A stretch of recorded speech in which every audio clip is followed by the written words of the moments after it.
এবার জেলবন্দি পার্থ চট্টোপাধ্যায় নিরাপত্তার দাবিতে সরব হলেন কিনা খোদ বিজেপি সাংসদ জ্যোতির্ময় সিংহ মাহাতো। নিয়োগ দুর্নীতি মামলায় জেলবন্দি রাজ্যের প্রাক্তন শিক্ষামন্ত্রী নিরাপত্তা সুনিশ্চিতকরণের জন্য সওয়াল তুললেন তিনি। তার দাবি, তৃণমূল চিরতরে পার্থর মুখ বন্ধ করে দিতে চাইছে।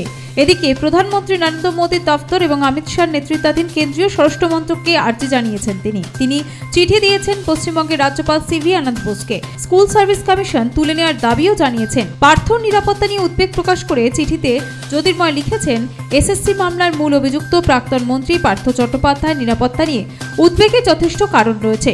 রাজ্য সরকার চালিত এসএসকেএম থেকে বেসরকারি হাসপাতালে নিজেকে সরিয়ে নিয়েছেন উনি।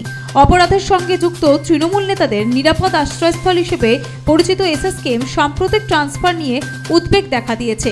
এহেন মন্তব্যে রীতিমতো শুরু হয়েছে রাজনৈতিক তোলপাড়, দেখা দিয়েছে রাজনৈতিক মহলে জল্পনা। এবার কি পার্থকে দেখা যেতে পারে অন্য রঙে? এমনই প্রশ্ন উঠে আসছে। Bureau report, Nobel Bangla.